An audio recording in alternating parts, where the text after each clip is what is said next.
Zwift. Topik yang ingin saya kongsikan pada kali ini menjadi fenomena dan juga trending di kalangan fitness freak yang ingin mengekalkan kecergasan kardiovaskular di dalam rumah. Sebab apa pilih Zwift ni? Sebab boleh berbasikal dan boleh berlari dalam rumah tanpa rasa bosan. Okay, nak tahu apa tu Zwift? Jom kita tengok latar belakang dia sikit. Okey, cerita dia macam ni. Zwift ni adalah sejenis aplikasi berbentuk video game. Dia asalnya dihasilkan oleh Eric Min, seorang yang gila akan aktiviti berbasikal hinggakan berbasikal dalam rumah. Tidur pun mungkin bersama basikal kot. Maka one day tu terlintaslah nak jadikan sukan berbasikal ni tak bosan dalam rumah. Making cycling social, tapi macam mana tu? Takkan nak jemput kawan-kawan berbasikal dalam rumah pula kan? Ternampaklah pula iklan dari seorang mamat programmer ni yang bernama John Mayfield, yang memang really interested dalam membuat projek 3D trainer, walaupun pada masa tu hanya sekadar hobi saja. So mereka berdua ni pun set satu masa untuk bertemu, discuss, dan terhasillah aplikasi Zwift pada tahun 2014 yang hanya diguna pakai oleh PC user saja. Okay, tapi sekarang dah support mobile apps seperti iOS dan juga Android, dan dapat pancarkan terus melalui Smart TV. Memang terbaik baik. Apps ini berfungsi sebagai medium untuk interaksi, berlatih mahu bertanding secara maya, dan ianya diiktiraf sebagai most interaktif dalam e-sport sektor sukan di dunia. Siapa tak suka bersukan dalam rumah kan? Tempat paling convenient, senang nak ke tandas, nak ke dapur, nak tidur. Dari cycling, programmer ni berjaya hasilkan sequel running pula. Memang gempak ni. Dari 15,000 pengguna berdaftar semasa beta version, sekarang sudah punya cecah jutaan user. Lebih-lebih lagi dunia dilanda COVID-19. Salah satu tarikan dalam Zwift ni, kita boleh berlari ataupun berbasikal lebih dari 5 lokasi menarik seperti London, New York, Richmond, Innsbruck dan lain-lain lagi. Okey, terdapat beberapa cara untuk kita connect Zwift. Okey, cara yang paling mudah iaitu menggunakan jam. Tetapi hanya dua jenis jam sahaja yang sekarang support Zwift punya apps, iaitu Garmin Forerunner 945 dan juga Garmin Forerunner 245, model biasa dengan Music Edition. So kepada sesiapa yang tidak memiliki jam Garmin, still boleh menggunakan app Zwift, tetapi dengan cara menggunakan dua phone. Okay? Satu phone diguna pakai untuk dijadikan transmitter, dan satu phone adalah diguna pakai untuk dijadikan receiver. Okey, untuk first phone perlu ada app speed transmitter, third party apps. Fungsinya untuk mengesan pergerakan, dan pergerakan yang terhasil tu dia akan mewujudkan data lah. Data tu dia akan transfer ke dalam Zwift punya apps dekat second phone ataupun laptop yang kita pakai tu. So yang ni nak tak nak memang kena pegang ataupun boleh letak dalam arm pouch dan lekatkan dekat lengan. Okay, dan kita buat movement larian. Bila kita buat movement larian, arm swing kan, okay, swing tu akan menghasilkan data dekat first phone ni, dan dia akan transfer automatically dalam ni. Barulah avatar yang dalam apps Zwift ni bergerak. Okay, selagi tak ada movement, selagi tu benda ni tak akan bergerak. Untuk phone yang pertama ataupun main phone, anda perlu install application Zwift ni. Saya dah install. Senang saja, pergi ke Play Store, type Zwift, so masuk dalam Zwift ni dan install. Okay, untuk makluman, application ni memang sangat besar because dia memang berbentuk game lah. Anda memerlukan storage yang cukup untuk install this app, ataupun boleh menggunakan laptop. Okay, ini adalah phone yang kedua. Aplikasi yang perlu ada dalam phone ni adalah Speed Transmitter. Okay, senang saja pergi ke Play Store, search for Speed Transmitter. Okay, ini adalah apps yang perlu kita install lah. Okay, storage tak banyak pakai. So once dah install, masuk ke dalam apps ni. Okay, this third party apps. Selepas penggunaan 10 minit yang pertama, aplikasi ni akan stop because dia perlu dibayar. Untuk purchase hanyalah RM9.90 sahaja. Kalau boleh purchase je sebab kita akan pakai. Tapi sebelum tu, kalau boleh test dululah, sebab ada di mana case yang phone yang tak support, okay, dia tak akan berfungsi. So untuk case kita nak guna Zwift ni, guna pakai phone, klik je auto dan buat sedikit start. Okay, pegang phone tu dan hayun tangan, swing your arm, so dia akan naik. Dia akan naik speed ni. Data ni baca dan dia akan transfer direct ke Zwift later. Anda akan mengalami ketidaktepatan luar biasa dari segi bacaan cadence dan juga speed. Ini kerana bacaan speed dan juga cadence bergantung kepada phone yang kita pegang ni, speed transmitter. So, bacaan dia melalui arm swing sahaja. Sebagai contoh, saya tak berlari, saya buat arm swing. Okey, tanpa calibration, speed dia menjadi 16 km/h, 18 ataupun 15 km/h. Bersamaan dengan pace 3, 4 dan untuk mengatasi masalah pembacaan cadence dan juga speed yang memang langsung tak accurate ni, apa yang perlu dilakukan ialah dengan membuat calibration. Bagi pengguna Garmin selain pada model yang compatible 945 dan juga 245, anda masih lagi boleh cuba untuk menggunakan jam yang sedia ada tu, tapi dengan syarat anda memerlukan 3 phone. Phone yang pertama ni digunakan sebagai Zwift app, phone yang kedua sebagai speed transmitter, phone yang ketiga ni sebagai Zwift companion. Okay, Zwift companion ni sebagai remote control lah untuk menghubungkan Bluetooth luar. Okay, maknanya daripada phone ni dia akan baca bacaan dari jam yang tak support tu. Memang agak leceh sikit, tapi siapa-siapa yang tak nak guna phone sebagai speed transmitter boleh guna jam. Okay, untuk first step korang kena install HR Run Transmitter ni.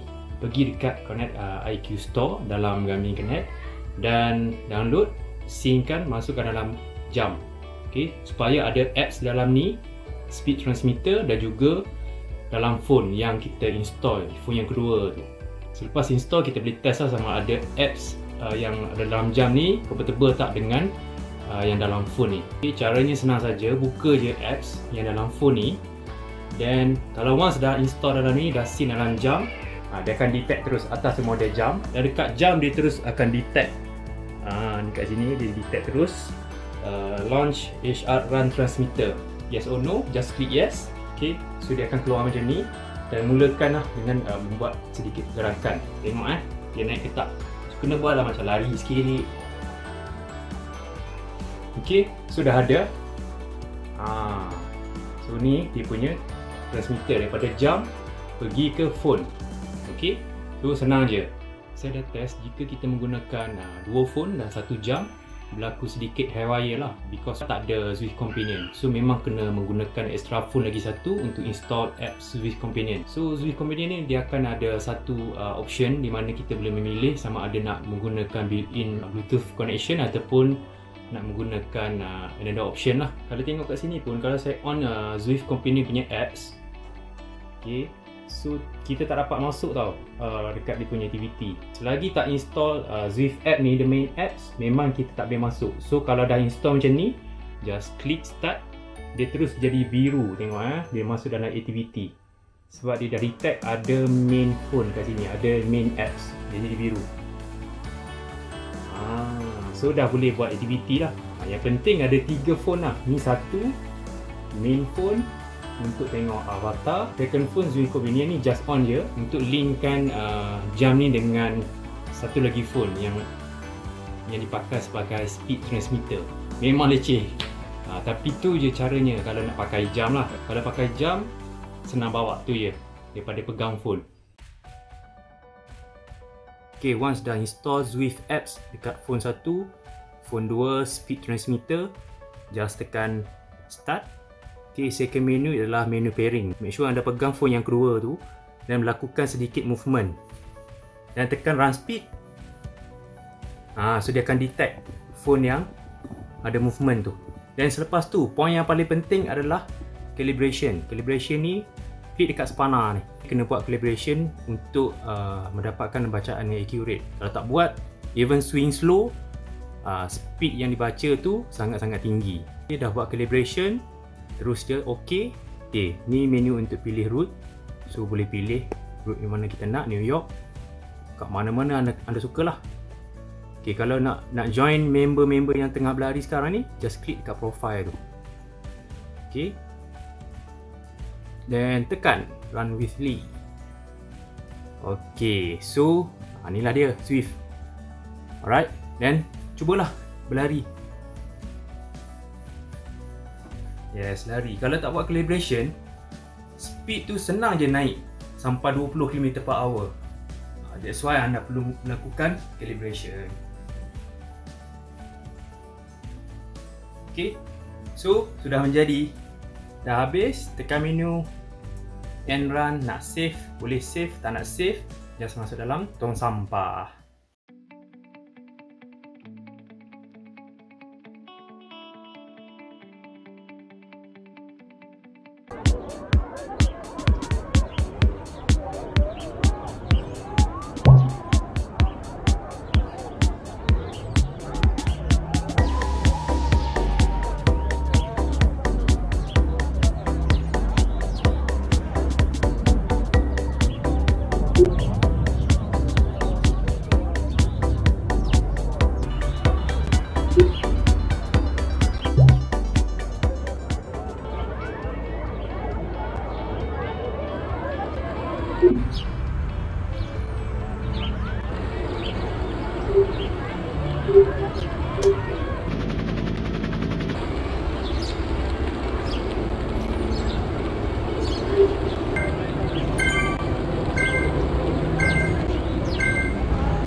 Pendapat saya Zwift ni mungkin salah satu the best medium so far yang ada untuk kita kekal berlari dalam tempoh PKP ni.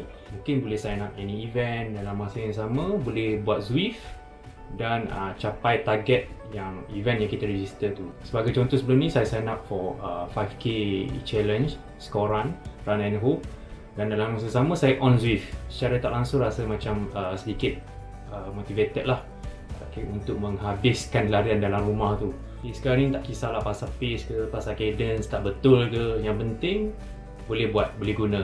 Okay? Dan dalam masa sama, siapa yang ada bajet lebih tu bolehlah untuk usah-usah jam yang comfortable lah kalau nak join Zwift dengan cara yang lebih efektif. Apapun, just be yourself and do for yourself. Thank you very much.